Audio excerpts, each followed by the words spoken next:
Hola amigas amigos. 남미 여행 마스터 플랜 페루 시리즈.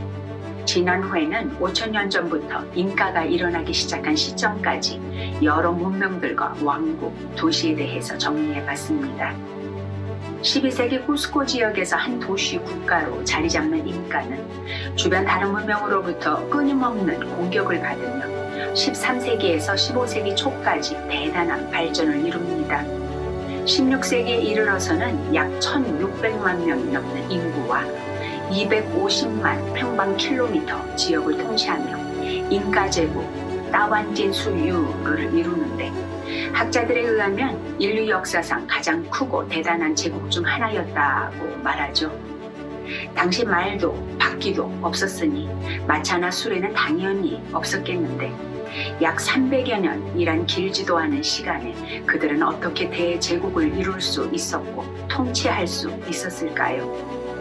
잉카, 그들은 누구였나? 남미 여행 마스터 플랜 페루 시리즈 3회 시작합니다.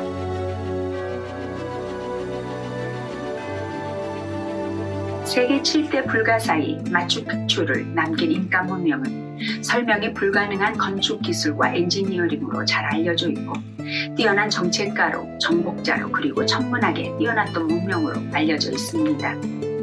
글로 남긴 기록이 없으니 풀지 못한 수수께끼가 많죠. 잉카의 공식 언어는 꾀추아로 잉카는 곧 통치자 또는 영주를 의미합니다. 잉카는 12세기 망코 깝박에 의해 쿠스코 지역에서 하나의 작은 도시 국가로 시작하죠. 그에 의해 법이 만들어졌고 인띠라는 태양신을 숭배하기 위한 쿠스코의 태양의 신전도 그에 의해 지어졌다 합니다. 당시 쿠스코 지역은 짱까라는 문명의 터전이었습니다. 그들을 상대로 싸워 이겨 잉카 제국의 시대를 열어가지만 15세기까지 포기하지 않던 그들과 잉카는 끊임없는 전쟁을 치르고요. 후에 잉카 제국의 멸망에도 한 일조하죠. 따완틴수유 잉카 제국은 첫 번째 제왕인 빠짜꾸텍에 의해 시작됐습니다. 마추픽추도 그에 의해 지어졌다 하고요. 대단한 정책가였죠. 그는 당시 안데스 산맥가에 물이 있는 곳을 중심으로 살던 크고 작은 부족이나 문명들에게 먼저 스파이를 보내 정치 조직, 군사력 및 부에 대한 정보를 모두 모은 다음 피 흘림보다는 협상의 테이블에서 스스로 굴복하게 하는 정책으로 정복해 나갔는데 물론 잉카 군대 크기와 제국의 힘은 엄두도 내지 못하는 상황이었겠지만 제국에 속하거나 동맹을 맺는 조건에 따라오는 특혜도 있었지요. 잉카 제국의 보호와 활발한 물물 교환, 왕족과의 혼사 등이 예로 들 수 있는데 굴복하지 않는 부족들은 힘으로 정복해 노예 삼았다 하죠. 그 한 예가 짱까 부족입니다. 이렇게 흡수하거나 정복해 나가며 가장 먼저 잉카 제국의 따완틴수유, 꾼띠수유를 확보합니다. 빠짜꾸텍은 동맹관계 성립에 뛰어난 제안이었습니다. 동맹 부족이 많다 보니 정보 확보도 빨랐겠고요. 그들과 함께 빠른 속도로 따완틴수유의 영토를 넓혀갔고 그를 이어 아들 뚜박 육방기에 의해 아버지가 시작한 북쪽의 찐짜수유를 그리고 남쪽 꼴라수유를 확보하게 됩니다. 현재 에콰도르 수도 끼또도 뚜박 육방기가 세웠다 하고요. 잉카 문명의 끝자락에 와이나 깜박은 지금의 콜롬비아 남쪽까지 점령합니다. 따완틴수유는 4지역으로 나눠 자치지방제 시스템으로 통치했습니다. 따와는 넷을, 띠는 그룹을 뜻하고 수유는 지방을 뜻하니 따완틴수유는 합쳐진 4개의 그룹, 곧 4개의 주를 의미하죠. 이 자치지방제 시스템 사회는 의무적인 공공 책임이 따랐습니다. 남자들의 군 복무와 미따라는 제도가 있었죠. 매년 일할 수 있는 모든 시민에게 예외 없이 정해지던 노동 제도였는데 지역사회 주도 아래 교량, 농업, 테라스 및 요새 건설과 광범위한 잉카 제국의 도로 네트워크 구축에 투입됐습니다.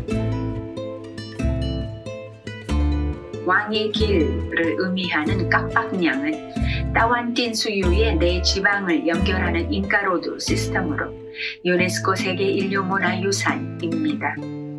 한 길은 안데스 산맥을 타고 오늘의 콜롬비아 남쪽부터 아르헨티나 북쪽까지, 두 번째 길은 태평양 바다 해안을 따라 에콰도르부터 칠레 산티아고까지 북에서 남쪽으로, 그리고 두 평행선 사이 서쪽과 동쪽은 짧은 길들로 연결되며 잉카 제국의 심장이었던 쿠스코로 향합니다.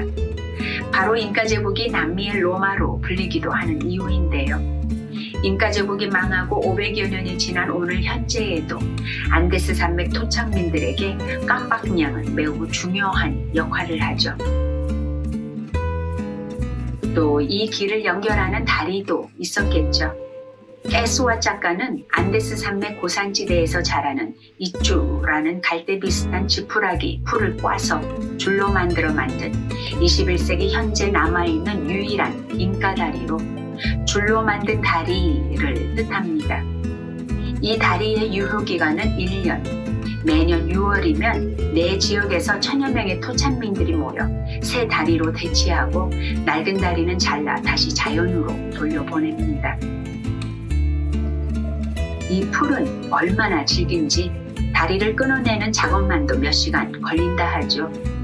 3일 걸리는 이 일 준비는 연중 내내 이루어지고 커뮤니티의 삶을 조직화하여 커뮤니케이션을 구축하고 700여 년간의 유대와 전통을 강화하며 문화적 정체성을 재확인하는 행사입니다.